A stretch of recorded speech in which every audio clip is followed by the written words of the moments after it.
Pemirsa, ikutin terus ya update berita Banjar TV dengan cara subscribe channel ini dan nyalakan notifikasinya. Oh ya, like juga video-videonya, comment and share. Terima kasih.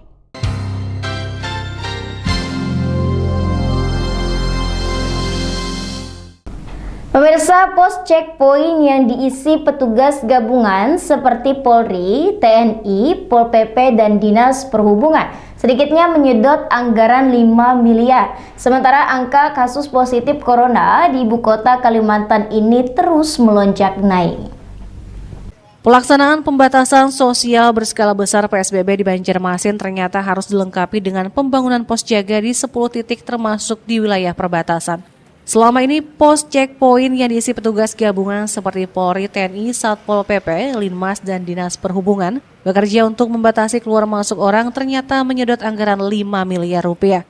Anggaran tersebut untuk dana insentif bagi petugas jaga di pos PSBB masuk dalam anggaran COVID-19 yang dikelola Badan Penanggulangan Bencana Daerah BPBD Kota Banjarmasin. Serapan anggaran untuk insentif petugas lebih banyak diberikan kepada Satuan Polisi Pamung Praja yang mencapai 2,1 miliar rupiah. Hal itu mendapat sorotan tajam anggota DPRD yang menilai keberadaan Satpol PP lebih efektif mengawasi pasar dan perkampungan ketimbang ikut berjaga di pos PSBB. Kalau misalnya keinginan saya ini sesuai daripada pembicaraan di tim gugus kemarin itu, seharusnya Pol PP itu sudah harus menjaga itu di daerah perkampungan pertama. Kedua harus menjaga itu untuk di pasar. Ketiga yang saya minta kepada wali kota kemarin itu sebagai ketua tim gugus, ibadah itu untuk dibuka, ya kan, untuk jaga di tempat-tempat ibadah. BPBD Kota Banjarmasin mendapat anggaran 37 miliar rupiah, 5 miliar dianggarkan untuk insentif petugas, diantaranya Satpol PP 2,1 miliar, Kepolisian 1,5 miliar, TNI 430 juta dan Dinas Perhubungan 790 juta rupiah. Tak hanya insentif petugas di lapangan, sebaran anggaran juga untuk penanganan di kecamatan maupun kelurahan serta untuk bansos dan dapur umum. Murtasia, Risna, Banjar TV.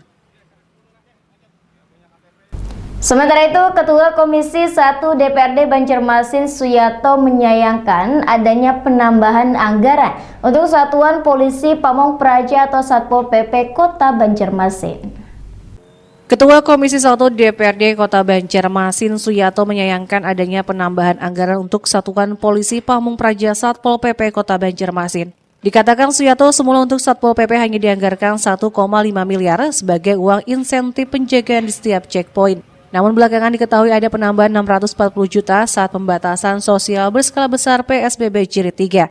Menurut Awi, anggaran seharusnya disalurkan ke RT/RW karena waktu terakhir rapat bersama tim gugus tugas telah sepakat untuk penjagaan di pos itu sepakat TNI dan Polri. Sehingga politisi PDI Perjuangan ini menyatakan Satpol PP tidak perlu ada penambahan anggaran lagi. Sebenarnya Satpol PP dan Dishub sendiri itu harusnya itu nggak perlu ada penambahan anggaran. Untuk pos penjagaan semua apapun adalah TNI Polri. Yang sebenarnya yang harus kita perhatikan adalah TNI Polri.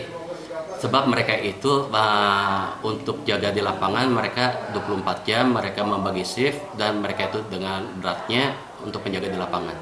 Betul, kemarin ini juga ada bicara dengan pihak kepolisian. Jadi pihak kepolisian itu makanya saya bilang kenapa kita tidak berfokus kepada pihak TNI Polri. Karena mereka itu menjaga itu sangat berat, dan kemarin itu pun saya kan juga ada bicara juga dengan Wakapolres mengatasnamakan Kapolres, ya kan, mereka itu untuk menjaga sana biar aja menjadi kayak model karnaval. Mereka itu ngantri itu biar aja ngantri seperti yang sudah itu. Jadi mereka tuh masyarakat tuh mempunyai kejenuhan untuk masuk ke Banjarmasin atau keluar ke Banjarmasin. Suyato pun mengaku sudah meminta kepada wali kota agar membuka tempat ibadah dan meletakkan personel Satpol PP untuk berjaga di tempat-tempat ibadah. Murtasia, Risna, Banjar TV.